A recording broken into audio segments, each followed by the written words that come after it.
So I have kept your material and other things in place, manual and all. So 1 month a domain, and after in weekends is the maximum time that I can devote to this journey. And after during the weekdays from 8 to 10 or 9 to 11, 2 hours a day.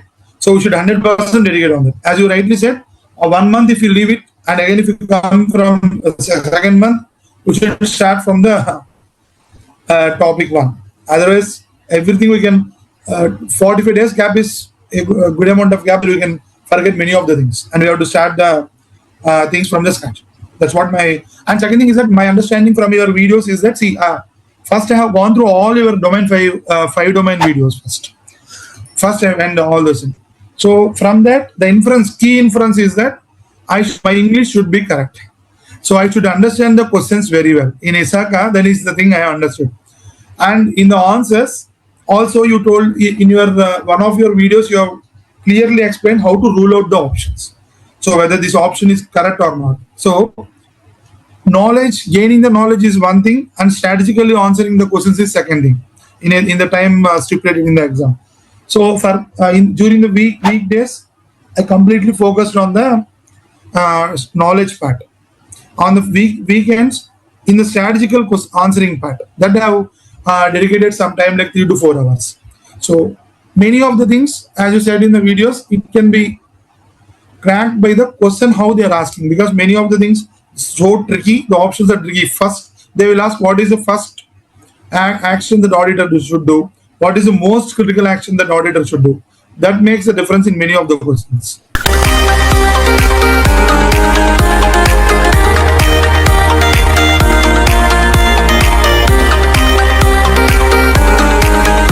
Hello everyone, welcome to CISA This Much. This is Aditya, and today we have with us Vamsi sir. He recently qualified CISA. First of all, heartiest congratulations for qualifying CISA in the first attempt. And can you please introduce yourself, your background, and why did you choose CISA? Yeah, just you see, actually, good evening. So I'm actually working for government. So I'm having 15 years of experience. I worked for Accenture for 8 years, and then I moved to government. So my education background is I'm from BTech and LLB, leading the techno-legal matters in the government, like contracts management, IS audit, Information Systems Audit, fraud detection, and risk management, like control contract administration, contract risk management, risk forecasting. So all these things have been working in the government of AP for finance department, and I'm reporting directly to an IS officer. So my CEO is IS officer. So my total years of experience is 15, and my interest with respect to audit is CISA is because many of the applications in our finance department they handle the public finances. So there will be revenue coming in and expenditure going out, and there will be chance of many lack of system controls, or sometimes there will be misuse of the system deficiencies, or sometimes there will be no operational efficiency in the system, or sometimes the database or application level many validations may not be there, which is helping the mischievous employees in the system to get benefit out of it, because of which government may be losing in crores. Because if it is a small financial application, that is okay, but it is leading 2 lakh crores government finances. So many on a daily basis we get thousands of crores into the government's account, and many of operations are being done by the employees. So all the finance are being dealt by our employees.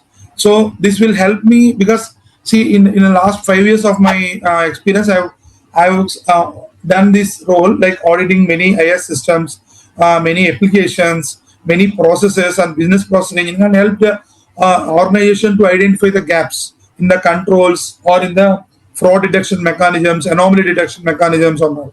So that is where the interest has come, and with the experience, I thought of checking my knowledge, like how far my knowledge I could be able to keep into certified by the bodies and all. Because in a daily working style, we will feel that we are doing a good job, but still some certifying body should certify us to test our skill and should certify us. That is how this entire journey has come for the CISA audit. And second thing is that, okay, see, for a person like me who is working for 9 to 12 hours in the government and coming, see, and even as I work in government, there will be pressure. So many daily we'll have many responsibilities and we'll go into many places. At that point in time, I just like apprehensions of the time that I can dedicate and the strategy that I can have in my mind to crack this exam. Because end of the day, my goal is not to be unsuccessful. So then I think I see for me to have this journey started in effective way. So my colleague has from audit department has helped me to start the journey, to go through your app, to go through the materials, to the videos, and the way we should prepare ourselves for answering the questions of ISACA's pattern. So that is where he has suggested me. He has cleared this exam by just and having reliance on your training materials, guidance, and all. So he told that I am successful in 6 months of my study with the help of Aditya's training and all helped me. He told the words to me that helped me to again go through your materials and all. That is how Aditya this entire journey has started and successfully completed. Thank you very much for the detailed introduction and about your journey. I have one question here. So, how important and relevant CISA certification is becoming in the government sector? Is it something which you are supposed to do if there is a requirement, or is it something people who are working in government sectors can think of doing this, from their own, and maybe this certification will help them to climb the ladder in the organization, or is it something that people are only doing because if it's being asked by the employer, or is it like they are doing it from their own end also? Like I just want to understand the relevance and importance of these IT certifications, especially because CISA, it's a global certification. It is issued by ISACA, which is a US body, right? So want to understand more of how this government, Indian government departments, value these certifications. Yeah, I'll tell you, Ajay. For me, there are two things. One is our professional growth, doing certifications and climbing the ladder and getting promoted. Second thing is that in government, so everything is more or less is digitalized now. So there are no paper transactions. There are transactions on paper and nothing. So all the accounts, all the operations are being are digitalized completely in government of AP. Entire finance transactions are being done. Now I thought that, see, one thing is that one side is professional, and second thing in government it is now becoming a essential thing, because many financial as part of the financial operations, many portals are being developed, IT portals. Many operations are being carried out through close to 90% of the finance operations are being done through the digital platform. So in that case, it is highly essential. I feel that I have seen I spoke to many people in the government sector, like how they carry out the operations, how do they do the fraud detection or anomaly detection and control deficiencies and all effectiveness of controls. I could understand that government is somewhere having a lagging background in that, because see, end of the day there should be auditors, doers will be there, auditors will be there. So that line of defense in government, it is not even strong now. So now it is significantly people are showing interest in this type of certifications, and they are getting trained, or they are using their experience, and they are using their daily work operations into the test certification and all. So that is how. So in government now it is becoming essential. Once decision is in place, some auditor should be in place. That is how it is there in government. Got it. Thank you for the answer. And how much time, will you recommend to people for these certifications? If someone is similar to your background, I know that your background, your experience, everything counts here for the preparation part. But as you mentioned that you were also having a lot of work pressures, from the office, and it was not like you were having the entire day with you. So anybody who is also having similar work pressures, and how much time you recommend, how much time it took for you, and how much time you will recommend to the people for this exam? Yeah, actually, again, I will for these two things. One thing is that See, for the IT people having some IT experience and all, I think for them it should not be. It should take 3 to 6 months. But see, my point is that first they should check out the strategy. First, they understand the basic concepts of all these domains, basic concepts of that. So, as you are explaining in your videos also, so for there will be generic topics and there will be IT specific topics like disaster recovery, business continuity planning, and all. Fifth domain and one, two, three, four. I think it is okay, but fifth domain there should be some basic idea on the networking, firewalls, protocols, all those things. So for a 981, at least additional time they should invest on the domain 5. Domain 1 to 4, okay. As part of our work operations and all, it will happen. But domain 5, additional 1 month or 45 days time will be required. Correct. Yeah. Thank you for that. And what was a revision strategy? There are so many things, in the portal, as you also mentioned that, especially someone who is not having the IT experience or the IT background, they might be having, they might have to focus more into these technical domains like domain number 5 and all. And it's a vast domain. There's so many things, so many topics, so many concepts. There is no shortcut actually. If someone goes for learning 100%, it takes huge time, it takes huge efforts, and when you finish everything, you start forgetting what you have learned previously. And I'm sure it must have happened with you as well, that by the time you finish few things and you move towards the end of the preparation, you feel that whatever you have studied in the past, you start forgetting those, and then you have to revise, you have to revisit those videos or those mocks or those materials again. So what was your revision strategy? Yeah. See, for me, revision strategy is at the end of each domain. I used to have some points, like quick points, like because what I understand from this entire CISA journey is that many topics are interlinked. If you from domain 1 to domain 5, you cannot see it as an independent one. So domain 1 to domain 5, you should understand in a holistic manner. That is what I have done. So once the completion of domain 1, domain 2, then domain C, for everything we should be finally, what I have done is that I have made some correlation between the topics. I have, instead of having it as a standalone things, so I have made that a notes thing. And second thing is that the notes that you have given, quick points that you have given in your videos, trainings and all. So that helped me to have my own notes and correlate at the end of the each domain. And finally at domain 5, which is a more or less a technical aspects domain. See, all the things I have correlated once again. And I have made my preparation in two things. One is the topics that have correlation with each other and the independent topics. So once everything, all the domains are completed, I started revising the correlated topics first. Then I went to the independent topics like business continuity and all. This will not have any relationship. But when you compare to domain 2 and 3 and 4, there is some correlation. There is some relation between the topics. That is my revision strategy, Aditya. All right, yeah. Thank you very much again for sharing your revision strategy as well. And I agree with all points which you have mentioned.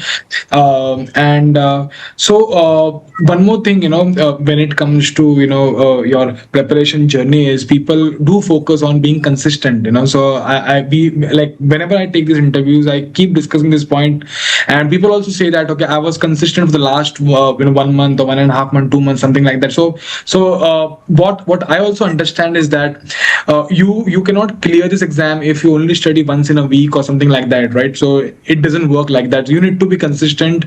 So my question to you is like, but did you have any break in between, or you were also consistent? And if yes, like what used to be your schedule, like whether you used to study maybe like in the morning, in the evening, after you come from your office, during the break time, during your traveling journey, like how you used to manage your time?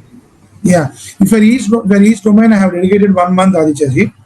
So I have kept your material and other things in place, manual and all. So 1 month a domain, and after in weekends is the maximum time that I can devote to this journey. And after during the weekdays from 8 to 10 or 9 to 11, 2 hours a day. So we should 100% dedicate on that. As you rightly said, 1 month if you leave it, and again if you come from the second month, we should start from the topic one. Otherwise, everything we can 45 days gap is a good amount of gap. We can forget many of the things, and we have to start the things from the scratch. That's what my and second thing is that my understanding from your videos is that see, first I have gone through all your domain five domain videos first. First I went all this. So from that, the key inference is that my English should be correct. So I should understand the questions very well. In ISACA, that is the thing I understood. And in the answers, also you told in your one of your videos, you have clearly explained how to rule out the options.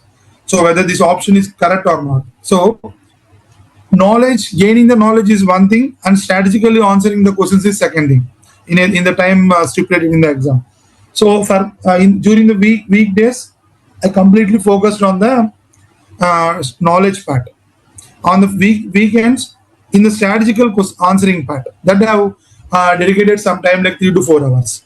So many of the things, as you said in the videos, it can be cracked by the question how they are asking, because many of the things so tricky, the options are tricky. First, they will ask what is the first action that auditor should do, what is the most critical action that auditor should do.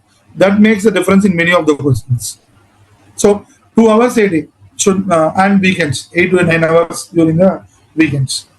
Correct. Yeah, I completely agree with your points which you have mentioned, and the Q&As are the most important part, and I see a lot of people they have the knowledge, but if maybe for some reason if the English is not good, they face a lot of difficulties. So it's not that they don't know the concept; it's about they're not able to understand what the question is trying to ask, and I think that you have to bridge that gap, and it's very important. And I completely agree with your points, and thank you very much for coming and sharing a journey with us. Before we wind up this interview, so any last piece of advice you would like to share with the future CISA aspirants who are watching your interview? It could be any piece of advice from your end. Yeah, Ajay, sure. See, my understanding from the entire journey is don't get confused from the different materials and all. Take one training material or one book. I don't want to I just want to be honest with the aspirants. Just have a training material like this much and all. First, keep it in mind. Then you test your knowledge. Then you try to daily and understand whether your knowledge gaps on the knowledge. First step is that, and don't get overwhelmed by many websites, portals, question answers and all. No, first thing is get the knowledge tested by yourself by seeing your videos or any other material which they like, so that they will understand where they are. Second thing is that how to fill that knowledge gap, they should understand. So that's the second thing. And third thing is that strategically understanding the question is the third thing. This is what they should do. Yeah. All these, it's like a 3 golden mantras, and it is very important and very relevant. And I also completely agree with all your points. So thank you very much. Wishing you all the best for the future as well. And thank you once again for coming and sharing your journey. Even I should convey my profuse thanks, Ichaji. You are doing an excellent job by giving. Many of the people are getting and certified. They should have some starting point for the journey to start. That is, because destination is clear, but we should have some source and roadmap for that. So really, it is a great thing that you are doing. I really appreciate Aditya for your time, efforts, and dedication on this. So really, my profuse thanks to you for having a very good certification in my career, and it is giving high regards to me in my organization also.